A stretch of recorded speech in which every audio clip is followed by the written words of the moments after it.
Assalamualaikum warahmatullahi wabarakatuh. Bismillahirrahmanirrahim. Alhamdulillahirabbil alamin wa bihi nasta'in ala umuri dunya waddin wassalatu wassalamu ala asyrafil anbiya'i wal mursalin wa ala alihi wa sahbihi wa man sara ala nahjihi bi ihsanin ila yaumidin wa ba'd. Hadirin Allah muliakan, alhamdulillah kita panjatkan puji dan syukur kita kepada Allah Subhanahu wa taala atas segala nikmat dan karunia yang Allah berikan dan Allah limpahkan kepada kita, nikmat yang sangat banyak. Khususnya kita masih diperkenankan bertemu dengan Ramadan dan berada di malam ke-26. Semoga Allah memberikan kita taufik sehingga bisa beribadah di malam ini dan di malam-malam yang tersisa dan keluar dengan gelar takwa. Amin ya rabbal alamin.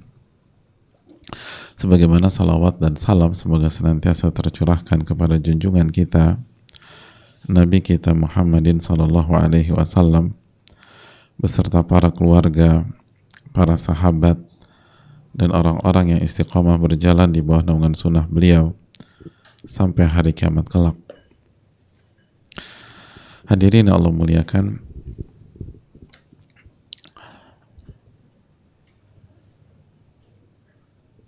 seorang nama besar dari madhab Hanafi, julukan beliau Al-Imam, Al-Muhaddith, Al-Faqih, Muftil Masyriq, Az-Zahid. Jadi gelar beliau itu Imam, Muhaddith, Faqih, pakar fikih, muftinya muftinya Al-Masyriq, negara-negara di timur dunia, orang yang sangat zuhud, az-zahid. Beliau belajar dengan Al-Qadhi Abu Yusuf, dan Abu Yusuf adalah murid terbaiknya Al-Imam Abu Hanifah. Siapa beliau? Ada yang tahu nggak? Beliau adalah Khalaf bin Ayyub. Khalaf bin Ayyub. Khalaf bin Ayyub itu sangat terkenal dengan kezuhutannya dan bagusnya beliau beribadah, khusyuknya beliau ketika sholat. Dan kalau beliau sudah sholat itu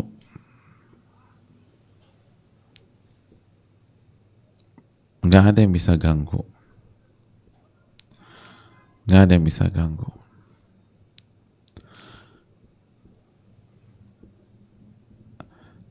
Jangankan handphone atau gadget ketika sholat ya, lalat aja nggak bisa ganggu beliau. Lalat tuh itu nggak bisa ganggu beliau. Kalau udah sholat benar-benar fokus kepada Allah Subhanahu wa taala. Satu ketika beliau pernah ditanya, Su'ila Khalaf bin Ayyub rahimahullah. Khalaf bin Ayyub itu ditanya, ala yu'dhika adh-dhubabu fi salatika fatatruduha.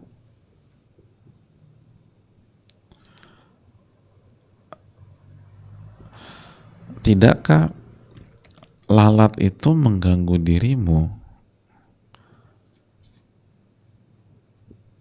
Atau bukankah lalat itu mengganggu dirimu sehingga kamu bisa usir dia? Jadi lalat itu kan ganggu kamu tuh.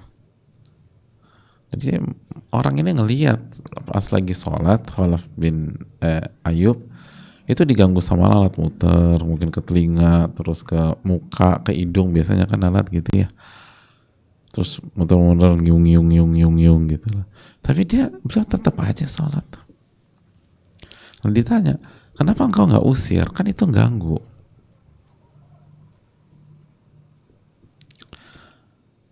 nggak ngusir,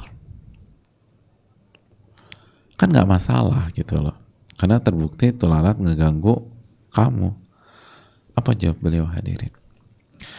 Uridu an u'awwida nafsi alla yufsida alayya syai'un fi salati. Aku tuh ingin melatih diriku agar tidak ada satupun yang bisa menggangguku ketika aku sholat.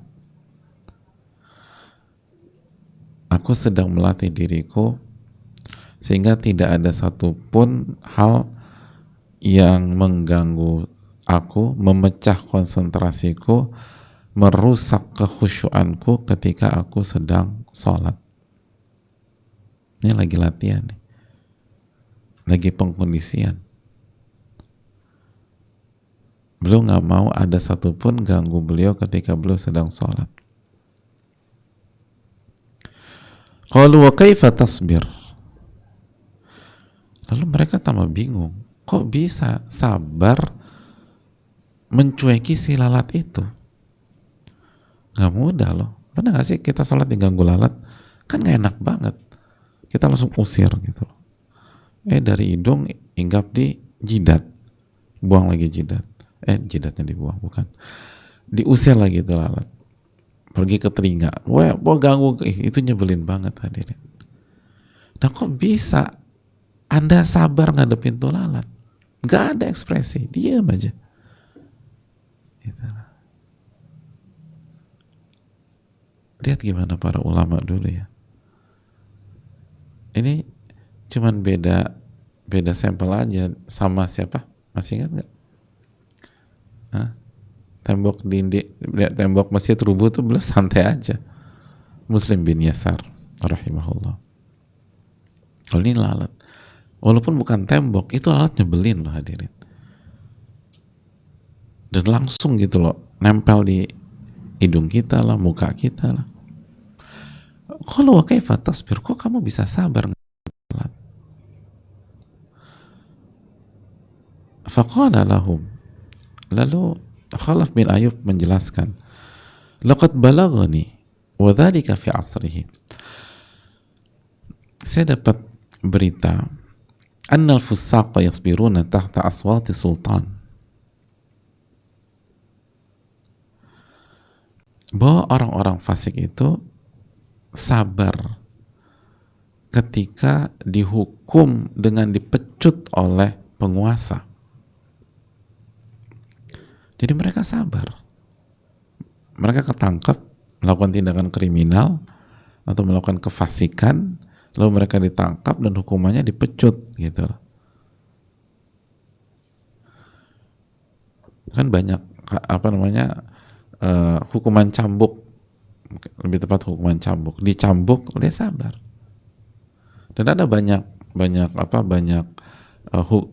kesalahan dicambuk kan. Kalau dalam Islam apa aja yang dicambuk? Minum khamar itu dicambuk. Zina ghairu muhsan, zina yang belum menikah, itu dicambuk 100 kali. Atau masuk ke bab ta'zir dalam ilmu fikih, hakim memutuskan dicambuk. Bisa juga misalnya ya ada banyak yang tidak masuk nisab. Kalau masuk nisab masuk ke hudud. Jadi kalau belum masuk nisab masa bisa dicambuk. Kita nggak bahas itulah, itu masuk bab fikih antara hudud dan ta'zir. Tapi intinya ada banyak kesalahan yang dicambuk pada saat itu. Dan mereka dicambuk dan mereka sabar. Fayuqal fulanun sabur wa kanu yaftakhiruna bidzalik. Dan bukan hanya sabar, itu jadi kebanggaan. Mereka jadi terkenal. Nanti di kalangan mereka itu ada istilah, fulan ini sabur, orang-orang yang penyabar. Maksudnya ketika dicambuk tidak bergeming. Cambukan penegak hukum tidak membuat mereka jera gitu. Cambukan penegak hukum tidak membuat mereka kapok. Bahkan cambukan penegak hukum tidak membuat mereka berteriak, mengeluh kesakitan, merintih kesakitan. Enggak, diam aja mereka. Itu kebanggaan. Di beberapa komunitas tuh, komunitas para pelaku kriminal pada saat itu kalau ketangkep lu dicambuk, lu tetap quote and quote sabar. Artinya nggak mengerang, nggak merintih, nggak ngeluh kesakitan, terus tetap pada kemaksiatan mereka. Oh, itu mereka ngetop di dunia mereka. Makomnya jadi tinggi tuh. Fulan sobur, dikatakan orang itu tuh sabar banget ngadepin hukuman, dan mereka berbangga. Wa kanu yaftakhiruna bidzalik. Lalu kata Khalaf, wa ana qa'imun baina yaday rabbi. Sedangkan aku berdiri di hadapan Rabbku. Aku berdiri di hadapan Rabbul Alamin. Afata'harq li dhubabah wala asbir. Maka pantaskah aku bergerak ketika diganggu lalat dan aku tidak bersabar? Oh, dalam jamaah. Pantaskah aku bergerak ketika diganggu seekor lalat dan aku tidak bersabar? Lihat. Sederhana tapi dalam. Sederhana tetapi penuh dengan nilai iman, nilai tauhid yang real. Sederhana tetapi mereka sampai ke derajat ihsan, an ta'budallaha ka'annaka tarah. Engkau beribadah kepada Allah seakan-akan engkau melihat Allah. Fa in lam takun tarahu fa innahu yarak. Dan kalau Anda tidak bisa sampai ke makam itu, ketahuilah Allah Maha melihatmu. Allah Maha melihatmu.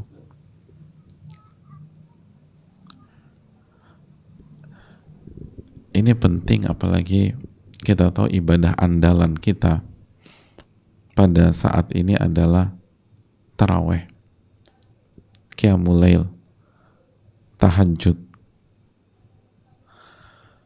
Hadirin yang Allah muliakan. Dan seringkali kita goyang. Kalau mereka enggak. Karena mereka berhasil meresapi sabda Nabi SAW, idza kana ahadukum fi sholati fa innahu yunaji rabbahu. Apabila salah seorang kalian sedang sholat, sesungguhnya dia sedang bermunajat kepada Allah. Bermunajat kepada Allah. Apa arti munajat? Yadhkuruhu, dia sedang mengingat Allah. Wa yumajjiduhu, dan dia sedang memuliakan Allah. Wa yatlu kitabahu, dia sedang membaca firman-firman Allah. Sekarang dia berkomunikasi dengan Allah. Dia berdiri di hadapan Allah Subhanahu wa ta'ala. Ana qa'imun baina yaday rabbi. Aku sedang bermunajat kepada Allah. Lalu pantaskah aku ribet dengan lalat? Nggak pantas. Pantaskah aku nggak sabar? Nggak pantas. Hadirin Allah muliakan.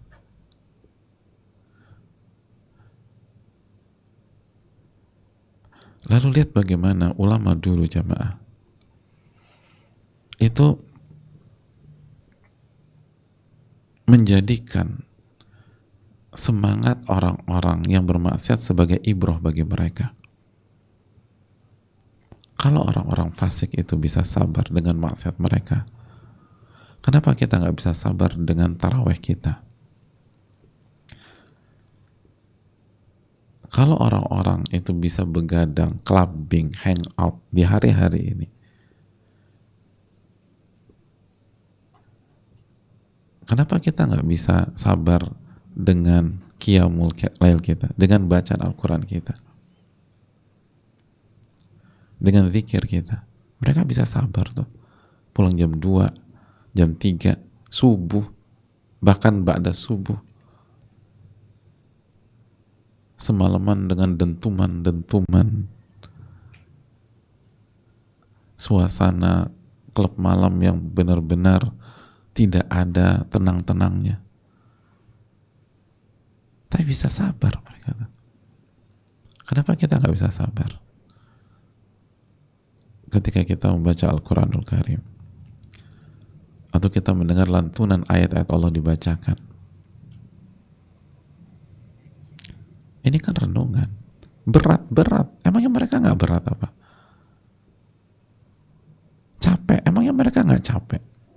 Orang-orang bermaksiat itu emang nggak capek? Capek mereka. Mereka capek, mereka sabar. Dan hadirin yang Allah muliakan, kenapa mereka masih di luar jam 12 malam, jam 1 malam, jam 2 malam, jam 3 malam? Kalau bukan karena ada kekosongan hati, lalu mereka mencari. Kalau bukan karena ada dahaga di dalam jiwa, lalu mereka mencari. Jadi keberadaan mereka di tempat-tempat itu cari kebahagiaan. Dan salah. Dan sabar, bayangin. Udah cari kebahagiaan, salah tempat, sabar pula. Nanti minggu depan datang lagi. Bahkan nggak nunggu minggu depan. Besok mereka datang lagi. Lusa datang lagi ke klub tersebut. Nanti besok datang lagi ke tempat hiburan itu. Sabar mereka. Quote and quote sabar. Sedangkan kita sudah di atas jalan yang benar, kok nggak sabar? Nggak ada orang yang langsung menikmati dalam 1-2 kali sholat malam. Butuh perjuangan. Bahkan sebagian ulama bertahun-tahun, tapi mereka sabar. Al-Imam Ibnu Munkadir itu 40 tahun mengkondisikan jiwanya, baru beliau bisa menikmati secara total. 40 tahun. Kita baru 3 malam aja, aduh kayaknya aku gak kuat nih. Baru 3 malam. Kenapa orang-orang yang bermaksiat sanggup? Kan capek. Dan mereka mencari. Kalau mereka bahagia dan kehidupannya, nggak mungkin jam 1 malam masih ada di tempat-tempat itu. Nggak mungkin. Nggak mungkin. Kalau mereka bahagia dengan orang rumahnya, mereka bahagia dengan keluarganya, nggak mungkin ada di sana. Nabi SAW ketika pertama kali berhadapan dengan malaikat Jibril, lalu shock. Kemana beliau pergi? Ke klub malam? Enggak. Ke rumah. Nyari Khadijah, nyari keluarga. Zammiluni. Tapi mereka nggak pulang ke rumah. Karena nggak ada kebahagiaan di rumah. Nggak ada ketenangan di rumah. Yang ada hanya kegersaan. Mereka cari. Itu pencarian. Dan mereka sabar dalam mencari itu. Quote and quote, mereka sabar. Kenapa kita nggak sabar? Padahal jelas dalilnya, taharau lailatul qadar fil ashril awakhir min Ramadan. Carilah lailatul qadar di 10 malam terakhir. Clear, jelas. Di atas dalil.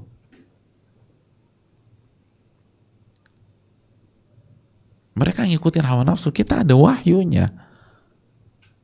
Kenapa mereka bisa bertahan, kita nggak bertahan?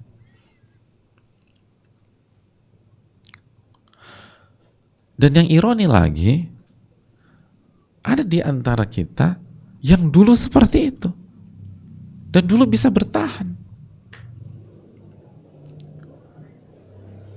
dulu bisa bertahan sampai jam 3 malam, jam 4 malam, sampai subuh. Tapi kenapa sekarang jam 11 aja udah KO? Kenapa dulu Anda bisa bertahan di jalan syaitan, tapi sekarang di jalan Allah jam 11 sudah tumbang, jam 10 udah tumbang? Lalu kemana iman? Atau yang lebih mending dari situ, ada di antara kita kalau masalah kerjaan bisa begadang. Masalah kerjaan. Masalah dunia bisa begadang, kenapa untuk ibadah nggak bisa? Dan bukan berarti nggak harus nggak tidur. Kenapa bisa sebagaimana pandangan di antara pandang istirahat tapi sedikit di 10 malam ini. Kan itu harus menjadi tamparan bagi kita. Kok dulu aku bisa ya? Kenapa sekarang nggak bisa? Kenapa dulu semangat? Kenapa sekarang nggak semangat?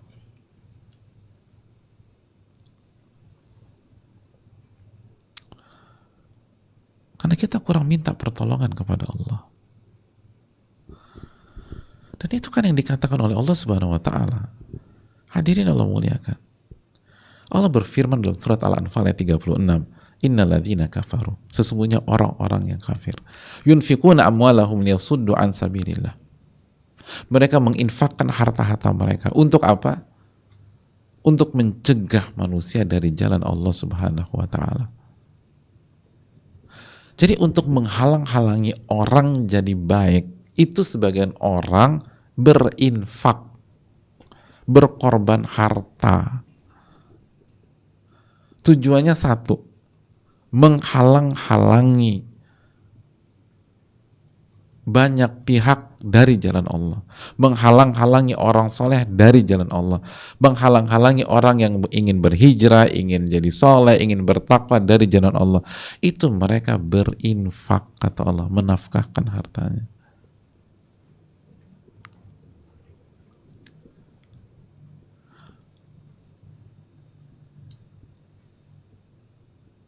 Coba buka lagi An-Nisa ayat 38, Allah mengatakan walladzina yunfikuna amwalahum ria'an nas, dan orang-orang yang menginfakkan hartanya untuk riya. Jadi riya itu butuh modal, jamaah. Butuh modal. Riya itu butuh modal. Wala yu'minuna billahi wala bil yaumil akhir. Dan mereka nggak beriman kepada Allah dan tidak beriman kepada hari akhir. Orang riya kan melakukan syirik kecil. Dan dalam konteks ayat ini mereka kata Allah mereka nggak beriman. Riya itu butuh modal. Makanya kan tadi Khalaf bin Ayub mengatakan itu orang-orang fasik itu mereka sabar dicambuk untuk pamer, untuk riya. Itu aja bisa. Masa kita untuk ikhlas nggak bisa?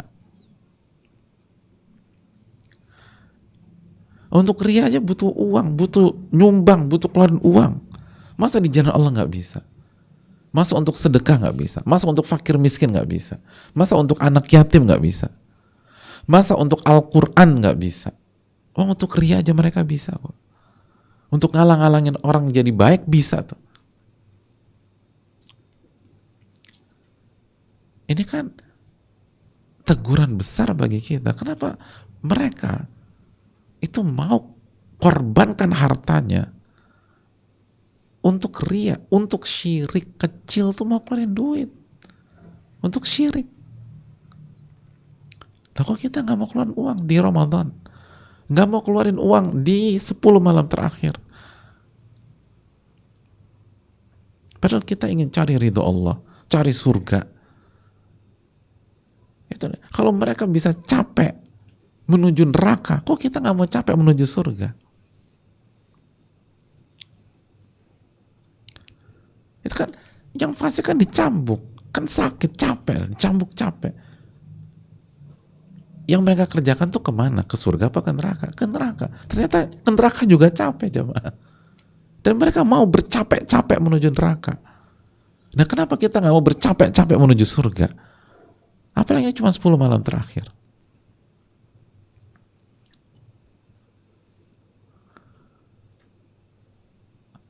Ternyata quote and quote menuju neraka bisa jadi tuh butuh perjuangan juga. Khususnya di zaman itu. Karena ditangkapin dan dihukum. Dan mereka bertahan demi mendapatkan nama, demi riya, demi popularitas. Tadi kata Khalaf bin Ayub. Tapi kenapa kita demi mencari wajah Allah, demi mencari ridho Allah, nggak mau capek-capek seperti itu, nggak mau letih? Bukankah Nabi sudah mengatakan, wa huffatil jannatu bil makarih, surga itu dikelilingi dengan hal-hal yang tidak cocok dengan nafsu kita, pasti capek. Lo nggak cocok dengan nafsu. Ulama sudah mengatakan ar-raha la tunalu birraha, kenyamanan tidak bisa lahir dengan kenyamanan. Artinya kalau ingin nyaman di surga, ingin nyaman di alam kubur, kita harus berjuang sekarang. Dan secara khusus di 10 malam terakhir. Dan secara spesifik lagi, malam ini malam ke-26, berarti tinggal 26, 27, 28, 29, 30. 5 hari aja, 5 malam. Masa nggak bisa? Cuma 5 malam. 5 malam. Itu kalau ada malam 30, kalau nggak ada 4 malam.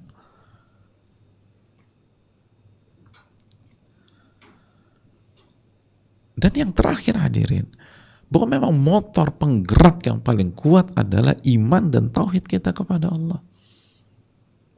Makanya Khalaf bin Ayyub rahimahullah mengatakan, wa ana qaimun baina yaday rabbi, aku sedang bermunajat di hadapan Rabbku. Sangat sulit kita ingin bertahan kalau kita nggak memupuk iman dan tauhid kita. Kalau kita tidak punya perhatian dengan nama-nama dan sifat-sifat Allah.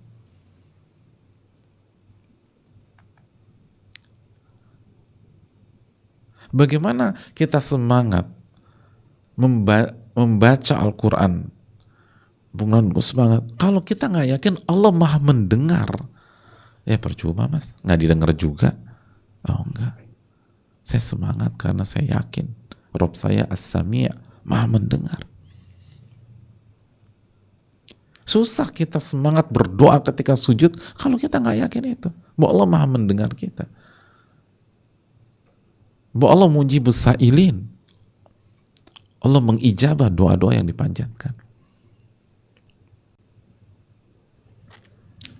Oleh karena itu tanamkan hal itu jamaah. Dan pada saat kita tarawih atau tahajud, hadirkan perasaan bahwa kita sedang munajat kepada Rabbul Alamin. Dan Allah dengar. Makanya kan, kita tahu hadits yang masyhur. Ketika kita membaca Alhamdulillahi Rabbil Alamin, itu kan direspon sama Allah. Dijawab sama Allah, nggak dianggurin.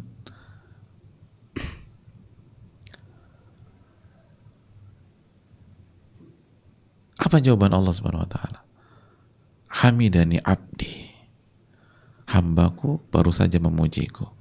Direspon. Gimana perasaan kita kalau kita WA seseorang? Kita WA ulama gitu, direspon sama ulama. Senang. Hamidani abdi. Lalu ketika kita baca Ar-Rahmanir Rahim, Athna alayya abdi, kata Allah, hambaku kembali memujiku. Saat kita membaca Maliki Yaumiddin,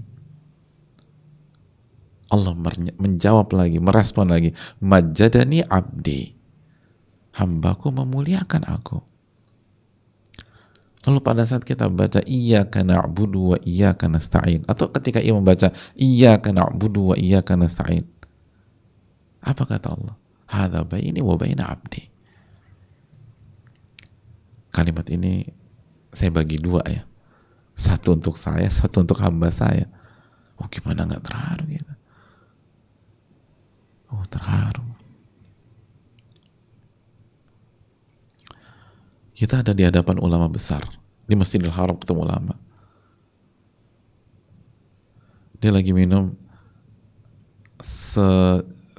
segelas teh. Terus kata dia, kita bagi dua. Setengah-setengah. Diambil. Gelas kosong, gelas zam-zam, dituang. Setengah-setengah. Dan pada dituang setengah. Dikasih. Perasaan kita gimana hadirin? Perasaan kita gimana? Walaupun kita nggak ngerti bahasanya. Jadi ketika ada hadza baini wa bainak, nisf kata dia. Kita bingung, ini orang ngomong apa sih? Tapi kan ketika beliau ambil gelas kosong, dituang, terus setengah di beliau, setengah di kita, terharu kita jamaah. Ya Allah, setengah-setengah. Itu segelas teh. Segelas teh, setengah-setengah. Mungkin kita berkaca-kaca. Apalagi kalau kita pendosa, tuh mungkin langsung tobat di situ tuh. Ketemu ulama Mekah, teh bagi dua. Ini bukan teh. Iyyaka na'budu wa iyyaka nasta'in, dibagi dua. Iyyaka na'budu buat saya, wa iyyaka nasta'in buat kamu. Artinya minta pertolongan kepadaku, aku kasih. Apa yang kamu minta dari pertolongan, saya akan kasih pertolongan. Kalau kamu minta pertolongan, saya akan kasih pertolongan. Itu kan maknanya. Lalu ketika ihdinas siratal mustaqim siratal ladzina an'amta 'alaihim ghairil maghdubi 'alaihim waladhdallin. Allah mengatakan, hadza li 'abdi wa li 'abdi mas'al. Kalau ini semua untuk hambaku dan baginya apa yang dia minta. Allahu Akbar.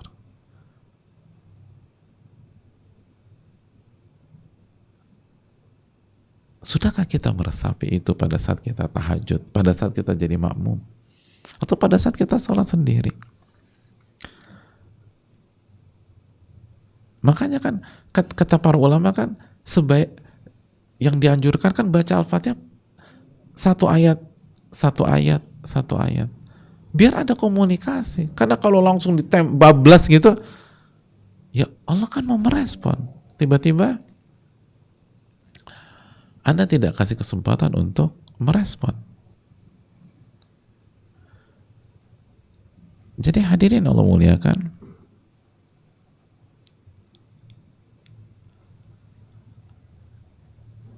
coba perbaiki salat kita dan perbaiki qiyamul lail kita, perbaiki tahajud kita, perbaiki tarawih kita. Kita sedang bermunajat kepada Allah Subhanahu wa ta'ala. Dan ingat, kalau mereka bisa sabar, kenapa kita nggak bisa sabar? Kalau yang bermaksiat sabar, kenapa kita nggak sabar?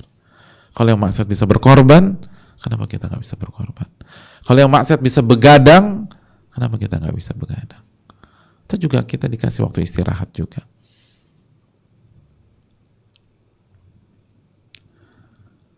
Ketika mereka bisa nggak tidur dalam kondisi salah jalan, kenapa kita nggak bisa nggak tidur dalam kondisi berada di jalan yang benar?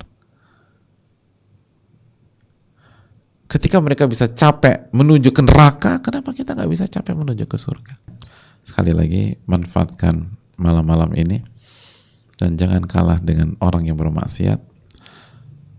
Dan bisa jadi kita punya masa lalu untuk itu, maka cambuklah diri kita, bayarlah kesalahan kita, tebuslah kekeliruan kita di masa lalu, bahkan harus lebih semangat lagi karena kita berada di jalan Allah Subhanahu wa ta'ala. Semoga Allah memberikan kita taufik untuk mendapatkan Lailatul Qadar dan semangat mendapatkannya dan selamat berjuang. Semoga Allah memberikan ilmu yang bermanfaat dan amalan yang diterima. Taqabbalallahu minna wa minkum. Subhanaka wa bihamdika, la ilaha illa anta, astaghfiruka wa atubu ilaik. Assalamualaikum warahmatullahi wabarakatuh.